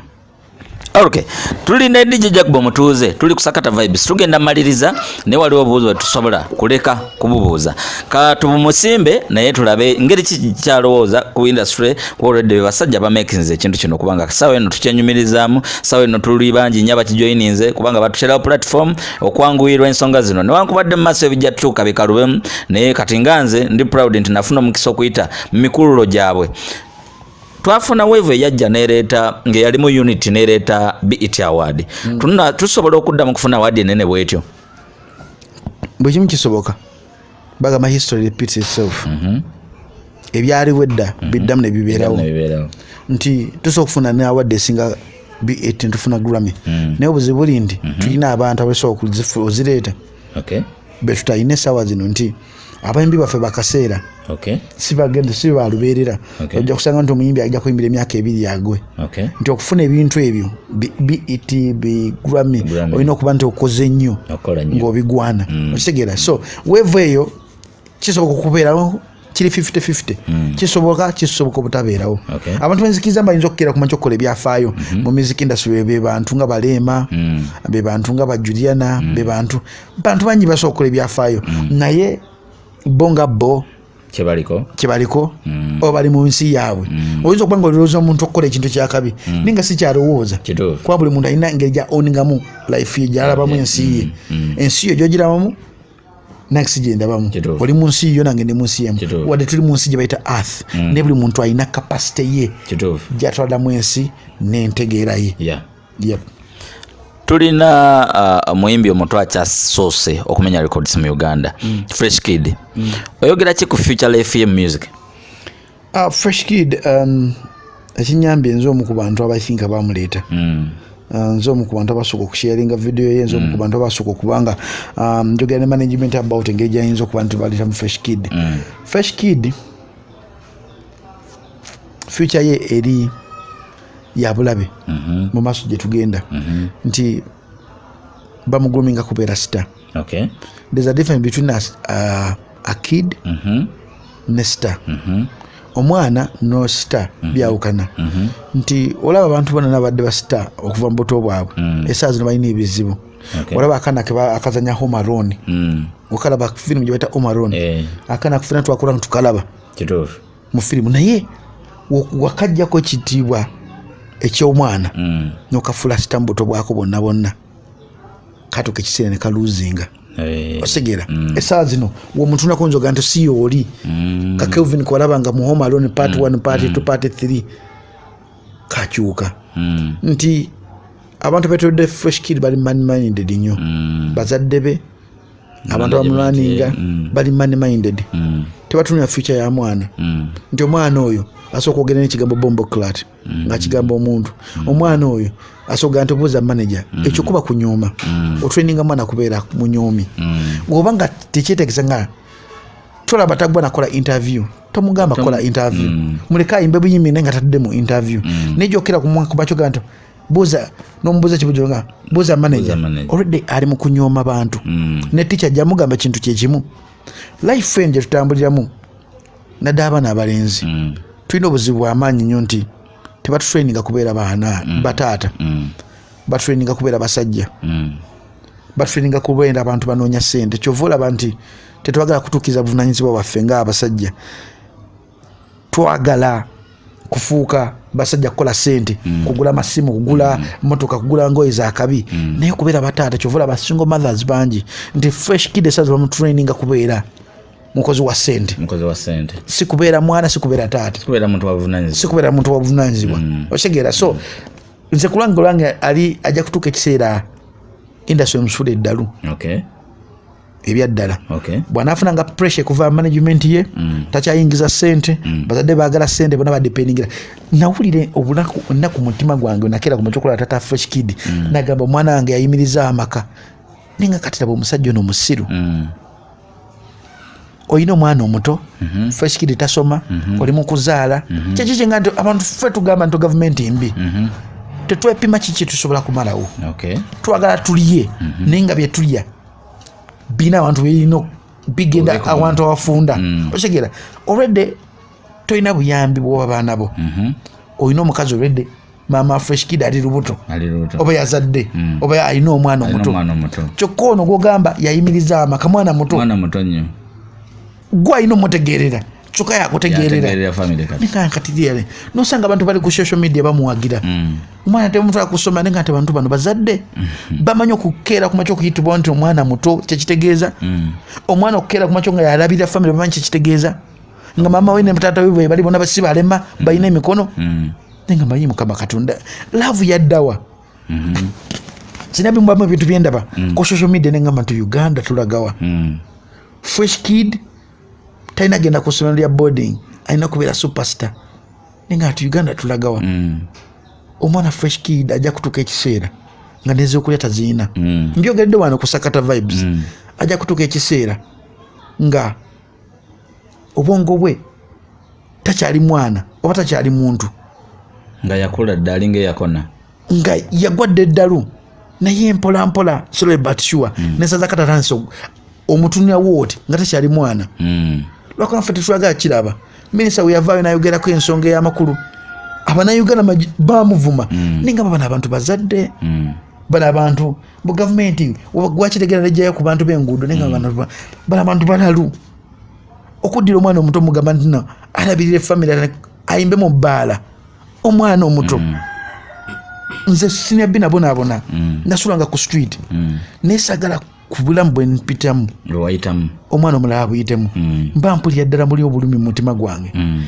sagala muwala wange Melissa ayite mu bulumi bwe nayitamu otegeera kubanga mbasaagala afeesinga bye naseefi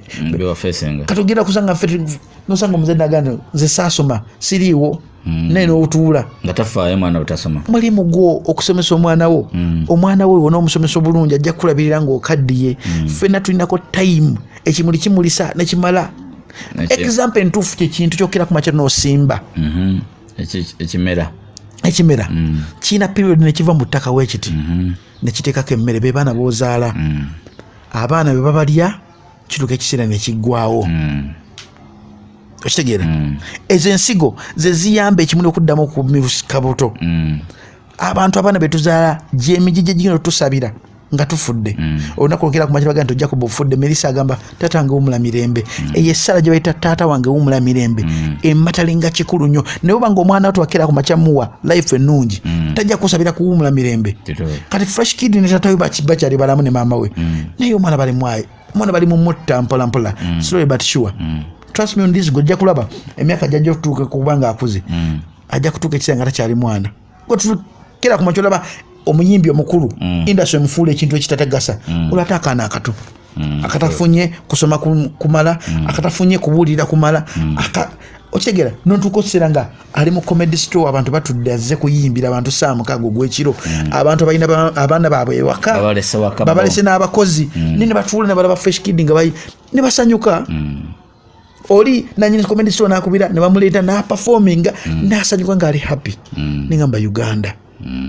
singa abadde mwana nga yali mu comedy store ali mu bakazi abalaba ebisambi byabwe abambala obubi wandibadde owulira otya omwana omukuza ng'amanyi sex kyeki n'omukuza ng'amanyi ebisambi by'omukazi eddongo okulaba ekisambi kya maama nga kiba kizibu naye kati ekisambi kya maama we kiraba bulungi nnyo omwana nakula ng'alaba ebisambi bya maama we tafaayo nakula nga sokukwata ku bisambi bya maama we biba abaana bakeera ku makyo okukula nga n'okukwata omukazi n'omukuba nga kirinaamu ttabu because engeri gye tugulumingamu abaana baffe ensangi zino si eyaffe gye twakulirangamu senior B emirembe egy'abaana bategeera gyakoma kuffe essaawa zino abaana bagenda okuzaalibwa tebagenda kutegeera bajja kubeera nga bakula nga bantu naye nga omubongo bwawe kapasite yaabwe tebategeera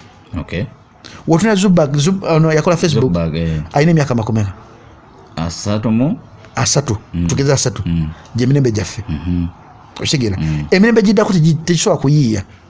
gino nzaliddwa mu 1990 mu 2000 egyo emirembe gigira kuba suffocated ku social media gigira kuba suffocated mu bantu ab'enjawulo okitegera nti ffe abaliwo bandi badde bataasa gino emirembe ate naffe emirembe gye gitandise otulya nosanga omusajja mukulu muzadde nagulira omwana we Facebook Facebook eno omwana we ng'aso giteekamu n'agoberera omuntu awemula n'agendawo n'ateekako n'amulaba olinga nga kino olinga nga kiri simanyi biki nze nasikola kiri nasika Facebook esimu yennyini ogenda ku YouTube noteekamu how to have sex ne babikuleetera how to have sex how to kill myself ne bakuleetera engeri gyoyinza okwettamu okitegeera so emirembe gyaffe ekintu kyo gigira gigirya mpola tusirise ojja kusanga oyingira ewaka wooti ng'omukazi ali ku simu omwana ali ku simu ali mu senior 6 oba senior 4 tata ali ku simu nga bonabona tebasobola kukeera kumakya kusesa munne waabwe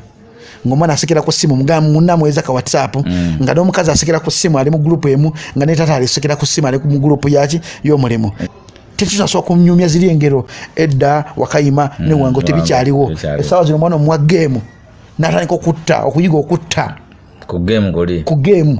kiba kitegeeza nti ekiri mu America ekyabantu okuyingira ne batta omuntu kijja mu Africa slowly but sure si gavumenti nno yebireeta ffe eddembe gavumenti yateekawo wulira senior B si gavumenti ffe amaka gange nze agakontrolinga omwana wange nze amukontrolinga si gavumenti nkiddamu bulungi gavumenti nza okuba nga yaleeta eddembe naye gavumenti si yaleeta eddembe mu maka ago kituufu kikatakatako okusiga ensiga ennungi mu maka ago oba embi bw'okeeranga ku makino gandi omwana nga ali mu S1 mugulidde essimu ngimuwadde omuwadde ensi emusomese kituufu oba okkiriza ensi emusomese muwala nga alina essimu by the way naye essimu gy'alina si teriko WhatsApp teriko Facebook eriko essimu ye nze ne maama we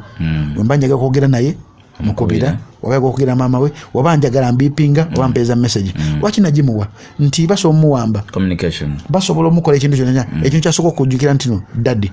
oyinza okusanga nga abantu abaleka video wano ng'omwana tamanyi na simu ye weefaanana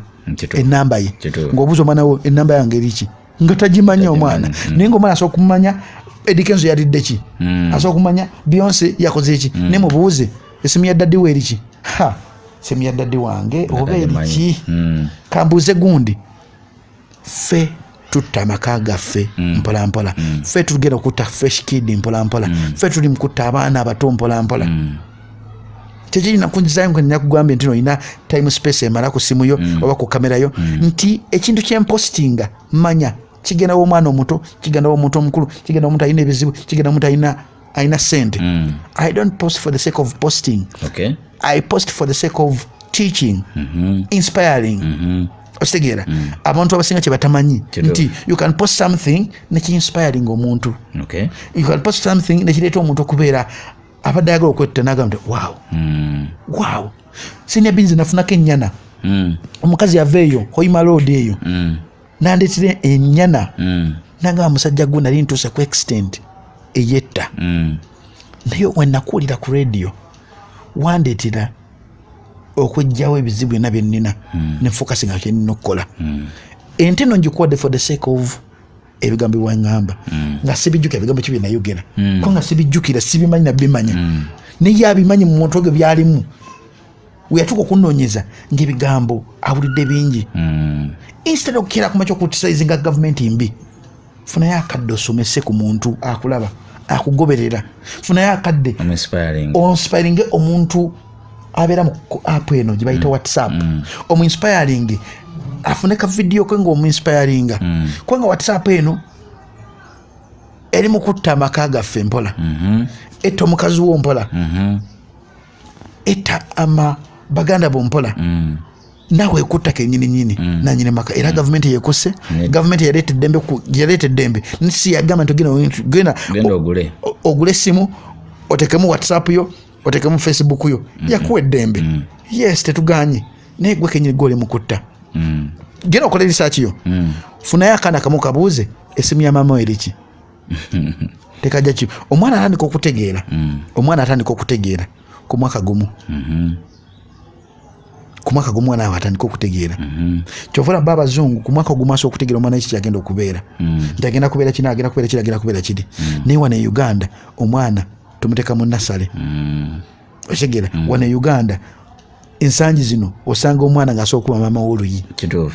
n'avuma maama we fuck you koma nnyoko ng'omwana yavuma maama we nga maama we atudde butuuzi atunira nja kukuba those are bad manners wabaga you boy those are bad manners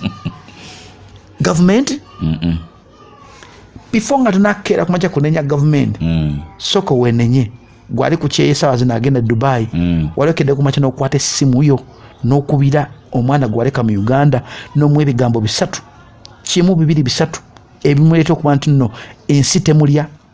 gwali sawa zino yonna gy'oli walekedde kumaca okukubira relative wali mu Uganda n'omu inspiringa gwalina ssente walekedde kumaca okuteekawo ettaffaali eri mukwano gwo oba muganda wo yes government tuginenya naye tusooke tumanye okuyambagana omuyindi omumanyi abayindi balina ekintu kye bayita me time newakusanga wanga amanyi nti ova Bombe ova India akutwala nga muganda we Uganda wano wosanga omuntu kubugwira akulemesa n'okulemesa akuzza bakudeporting Uganda wano osanga baida Africa at large nali ngenda Dubai omuntu gwange wasooka okunkwata ne banteeka mu komera e Dubai Omunigeria yatuna passport yange nangamba ndi mu Nigeria kyokka mu Nigeria mundugavu munnange ngenda Dubai kola ndi mu Nigeria oli mu Nigeria okuti kalinze passport etali yange akazungu kali wali kagamba what's wrong Omunigeria this is a fake passport mu Nigeria mundugavu kyo kigeze nti abaddugavu ffe tetwagaliza twagaliza buli kaseera kulaba munnaffe ngali munnaku ngali mukunyolwa abazungu nabo nga takumanyi n'abagenda ova Boston bova mu America aze mu Africa mufuka ba Uganda okimanyi omuzungu so mukwana nemufuka bomukwana ku social media nave waabwe eri najja wano akulabe okimanyi wano mulimu abantu abanga tabamanyi nambale wefaanana kituufu nga tabamanyi nga zifaanana zitya kituufu nga tabamanyi eri olusozi lyo luvaamu amazzi agatokota werufaanana nga tabamanyi empologoma enfaanana etya ninga bazira ku TV yawo ku wildlife channels ninga omuzungu ava eri ewaabwe gyava najja alabe ku mpologoma weyayuuya alabe ku mpologoma wedduka alabe ku chimpanze weebuka werya bogoya because ayina ebyokuyiga bingi ayina ebyokusoma bingi ebikwataga ku nsi fe abali ku nsi ababiina ebyobugaga tetwagala bisoma tuoza change fe tuli bagundi twagala bukulembeze bupya twagala obufuzi obupya butandikira mu makaago amakaago genyumiriza mu bufuzi bwotaddemu mukazi waba asobokidde kulema kwensi tekulema emitwe gyegirina obuzibu tweyanzege abadde Djjacob Omutuuze wano ku Sakata Vibes bampita DJ Senior B so abalima tesobola kusukawo wano manyi ga mugongo webale nnyo mulimu gwa manyi nnyo ntumirako buli omujjo obadde yonna ng'olaba ka video kano teweerabira subscribinga oba okwateka link yako okaweereze munno naye afune okuyigirizibwa kuno okw'amaanyi bampita DJ Senior B mbagala nnyo Sakata Vibes